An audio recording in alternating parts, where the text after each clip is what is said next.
Hi, everyone. My name is Rick Lammers.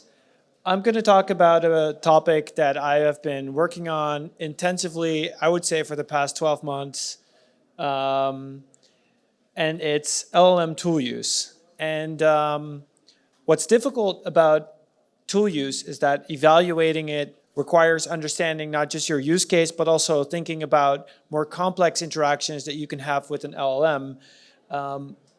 Who here, just to measure the audience, who here is familiar with JSON mode?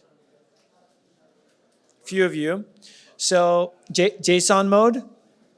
JSON mode is a great way for structured data extraction. And there has been an ongoing debate between whether you should be using tool use or function calling or JSON mode.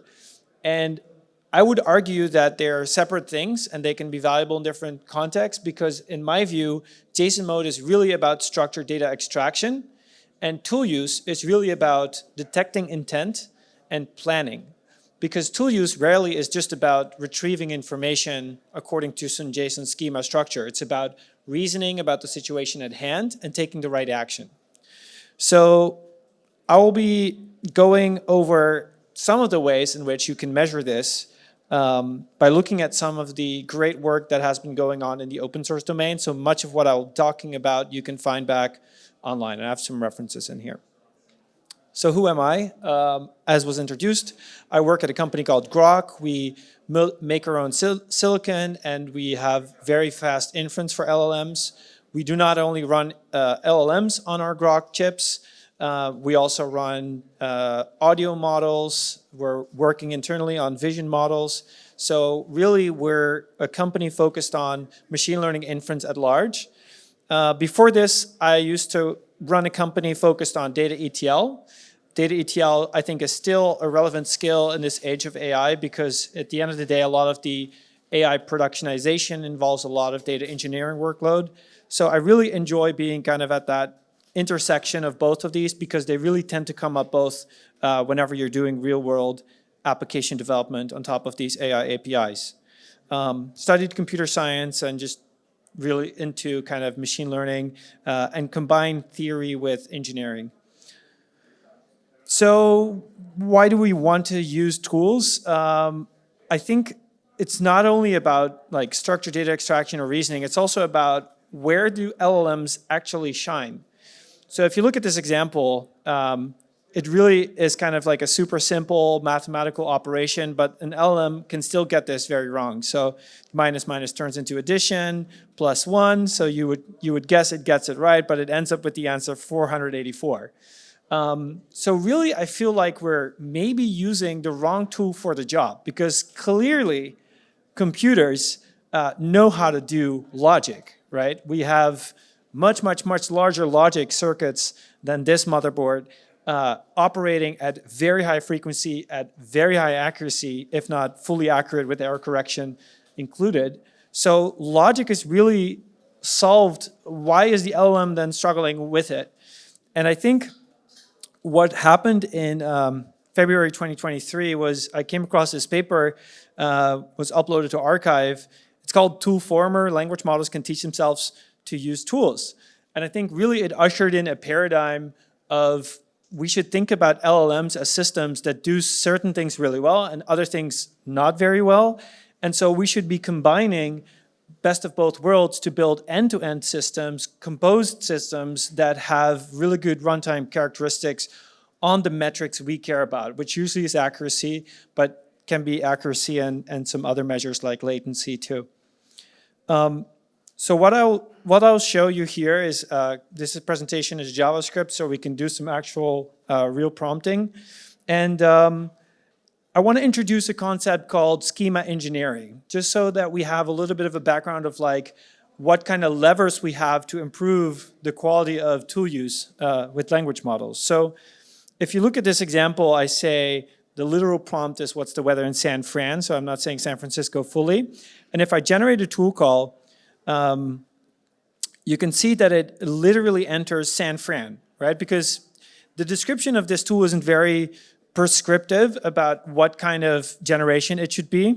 So I have this, this annotation here and I say compatible with ISO 31662. Does anyone know what that means? I didn't know until today. So this is a standard for describing locations. So if you do this, the language model will actually kind of know, and let's see if let's copy this, reload the page, live demos, you know.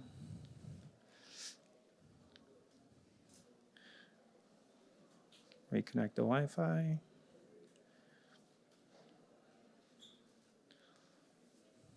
I was told Wi-Fi was going to be challenging, but I'm stubborn, as you can tell. Once more. Okay, Wi-Fi. So if the Wi-Fi were to work, it would generate a tool call that spells out the name fully. And just to say, when you're describing your tools, when you're giving the tools to the LLMs, it will afford you the opportunity to steer it to understand how to use the tools better. And so this is one of the important levers that you have. But of course, there's an innate ability for LLMs to either do really well on tool use or do poorly.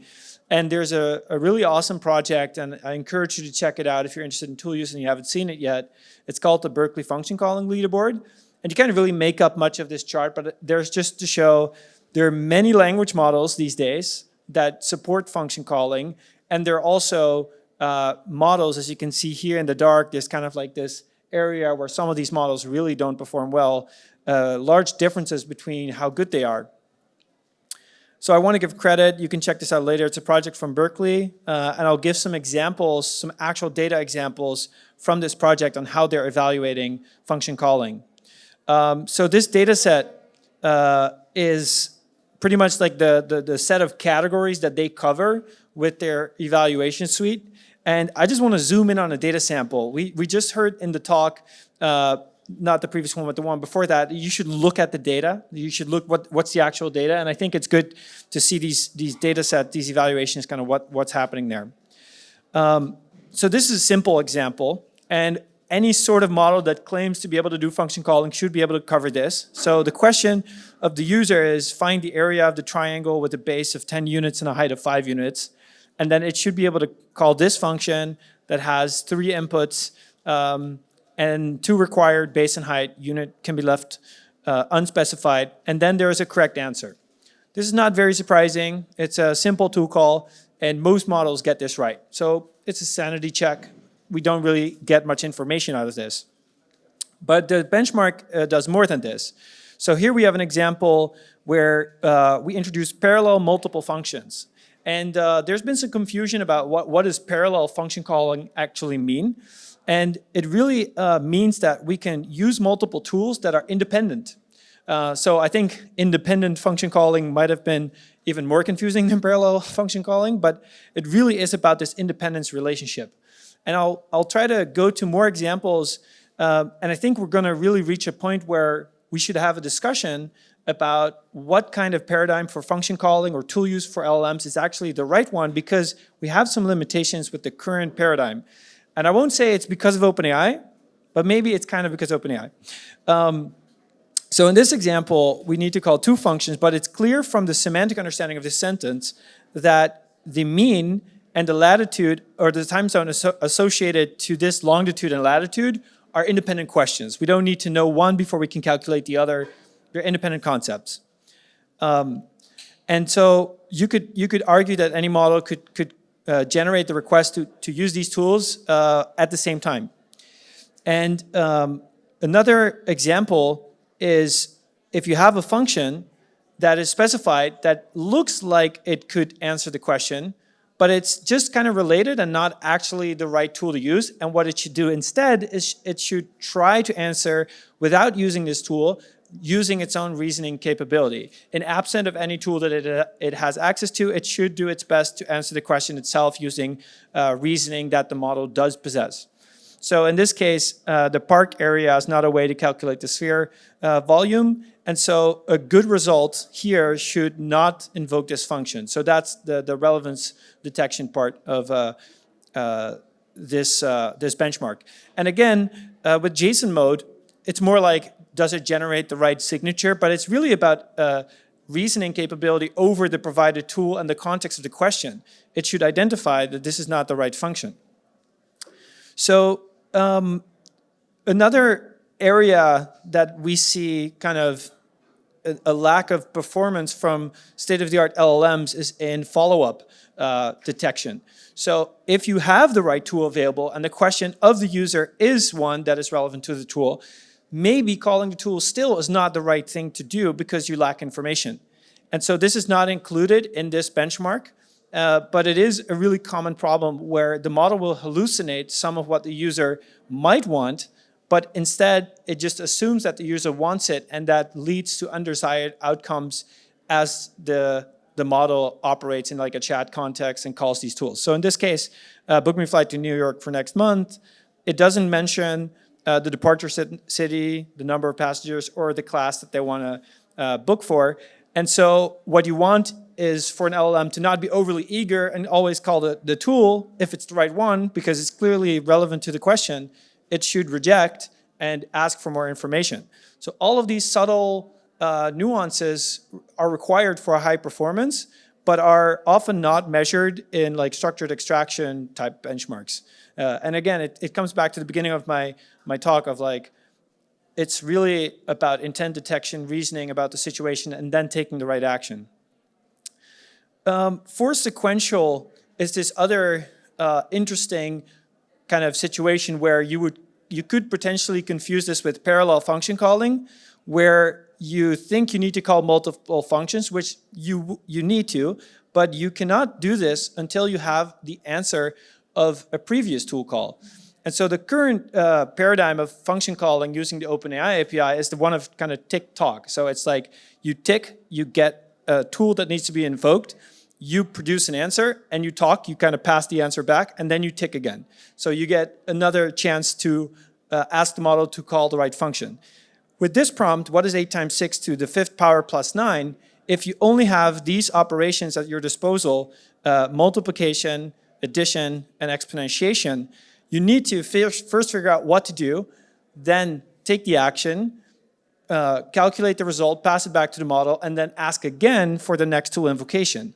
So if you don't do this, what actually happens in models that do tool use poorly is they will hallucinate, or they will try to like nest somehow like the tool calls and say there's a reference to the answer of the previous tool call, because they kind of know that they're dependent on the result of the previous tool call, but also they don't have that result yet. So it's kind of like this paradigm mismatch where asking a question in this way almost doesn't give the LLM a way to do a good job unless it just respects the fact that it can only move one step at a time for any sort of forced sequential operation where there's strict dependence on the previous result of a tool use, if that makes sense.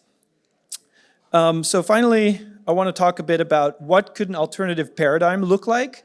And I think Microsoft has released a really interesting project. They first demoed this in November last year at the AI Engineer World, at the Engineer Conference in San Francisco.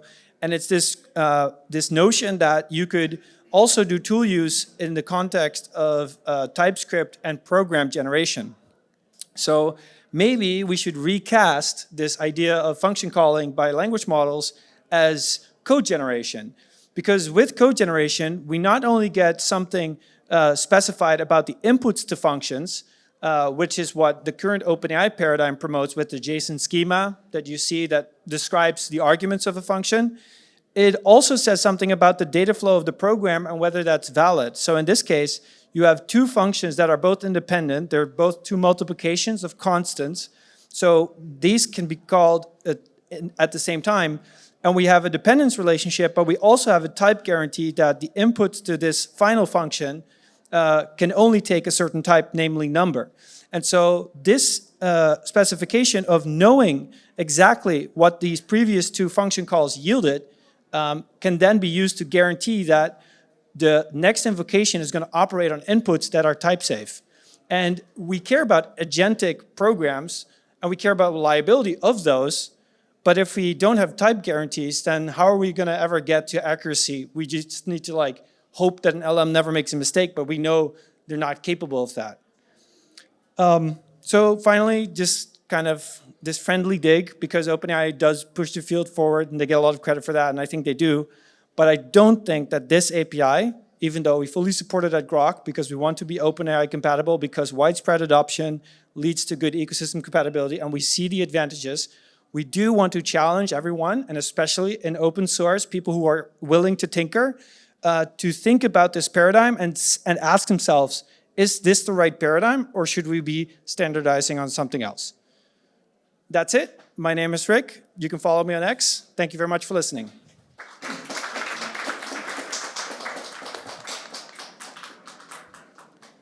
And then we have some time for questions, so.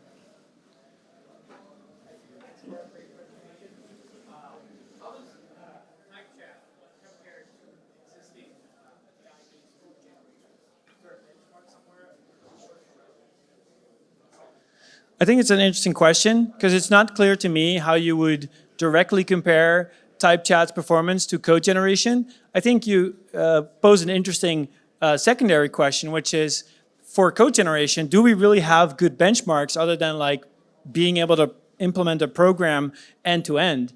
But implementing a program is different to like reasoning in the context of a chat conversation, which is what typically tool users refer to. So I think you point to a really interesting transition point where when does tool use become program generation and how do we evaluate both? And if we evaluate both differently, what's kind of like the in-between way to measure these things? So I think it's an open question, and I think someone that could quantify code generation capability for tool use, that would be really interesting.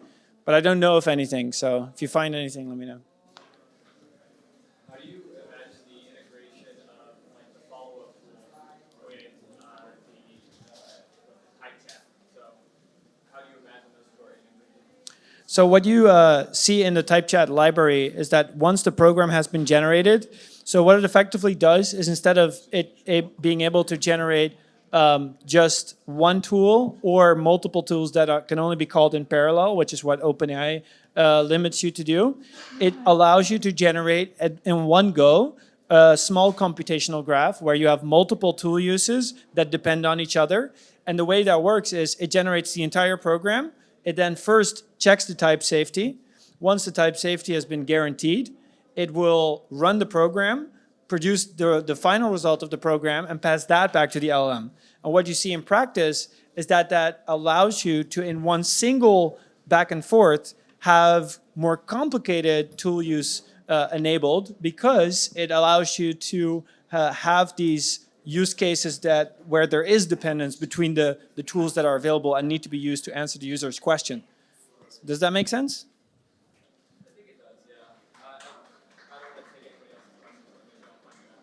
Okay, cool. We can talk. Trying to get the power on right now. Okay. Sure. Function calling requires multiple API calls, and then the error rates would then multiply, basically, right? So if you get the first call, if not 100% correct, then the error rates would multiply across multiple different calls. How do you set up a system to kind of guardrail the accuracy of like a series of API calls? Yeah, I think it's a really good question because if you look at the type chat example where you have multiple calls that maybe depend on each other, doing that correct seems harder, and I think it's because it is, right? It is harder. So what you could do is you could still say only generate at most 2 layers deep where the result reuse is not like too nested. You could also limit the total number of calls to kind of bound the complexity. But I think in order to compare apples to apples, a system that supports maybe like the complex tool use like type chat versus the more simpler OpenAI based tool use, you could look at end-to-end task completion. So what's really nice is that typically you can write benchmarks where a given task is specified for the user and that user knows exactly what they want in the end. You can know exactly what the number should be. Like with a calculation, like the example was, you could just know, can it arrive at the right answer? So you can kind of measure end to end, even though the implementation detail is like 2 very different ways of doing function calling, if that makes sense.